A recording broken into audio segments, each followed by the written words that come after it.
Well, good evening. This is Hound Dog Steve coming to you on the 21st of May, which is a Monday evening.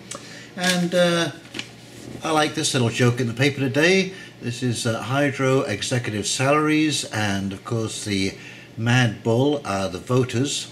And this is Doug Ford dressed up as the Matador. This is a hot topic in Ontario, where of course we're in full election mode now. And the executive salaries of Hydro One are just absolutely staggering. The CEO, Mayo Schmidt, gets a cool $6.5 million a year, when his other CEOs in different provinces around Canada are making somewhere between $300,000 to $500,000 a year.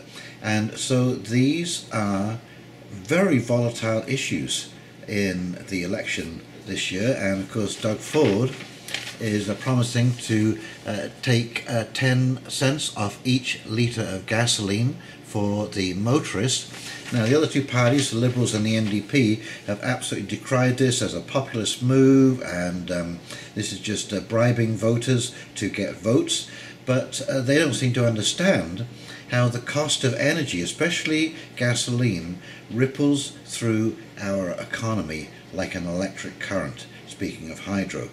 And when you increase gasoline prices, all of a sudden all of the other services that you have to purchase go up along with it, because everyone is affected by gasoline prices. And I find it interesting that the other two parties, especially the Liberals, whereas the Liberals, you know, have brought us high hydro prices. Here's another little article, driven to tears. This is how the complete failure of the Liberals' 15-year plan to reduce insurance rates, and it says motorists overpay $5 billion over 5 years, auto insurance report, and that works out to be $143 per driver extra in insurance premiums per year. And of course, who could forget the boondoggle of the Oakville power plants? Over $1 billion wasted on that one.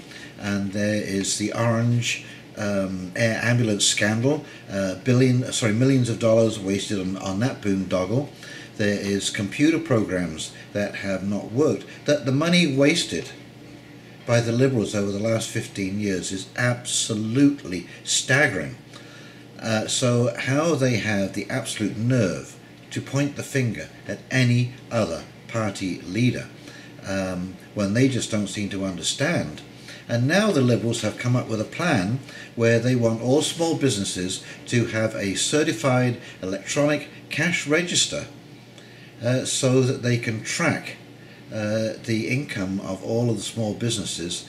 And this is just insinuating that all small businesses are untrustworthy.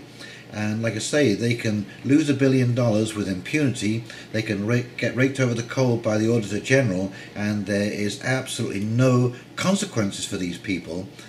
So the absolute nerve of this ruling government to try and point the finger at small business, when it is actually the government are the largest wasters of taxpayer dollars, is an absolute insult.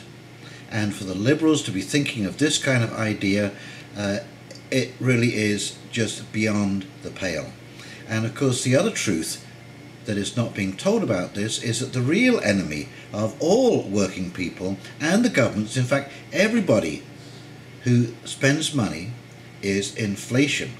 And until we tackle the inflation problem, and they can lie about inflation figures and say that it's tame, but they are massaging those figures, whereas the inflation on the real cost of living, the things that you actually have to purchase, is running around about, I would say, 5.5% to 6%. My next story is coming right up from Zero Hedge, and this may be in America, but Canada is in a very similar position.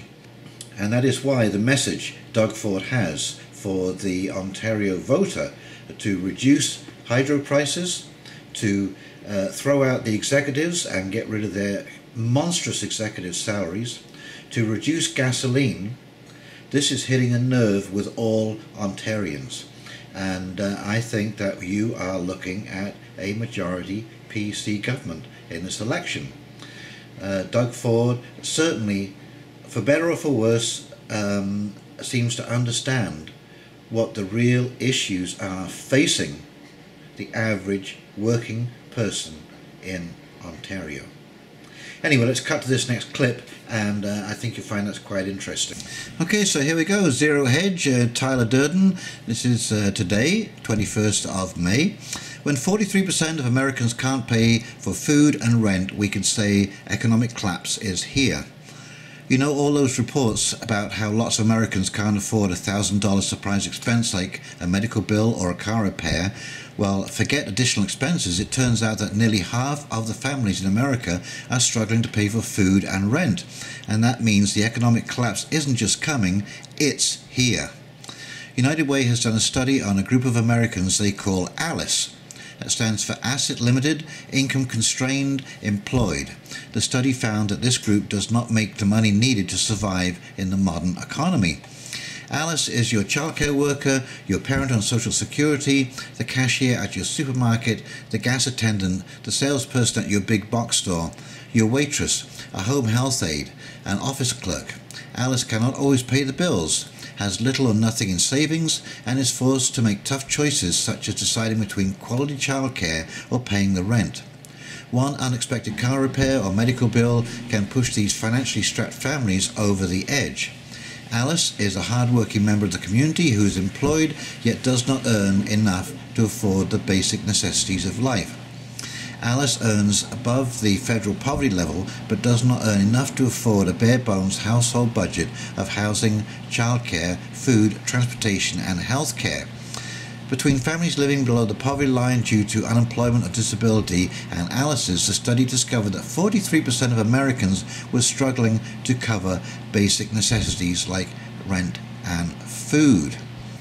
Look at other examples of economic collapse. This is just the beginning of a looming collapse in America. Remember back when Greece began to collapse? It was the same thing. No one could afford the basics and things went downhill pretty quickly from there. It really hit the papers when a strict austerity program was instituted and culminated when a bank holiday shut down the financial system for an entire week.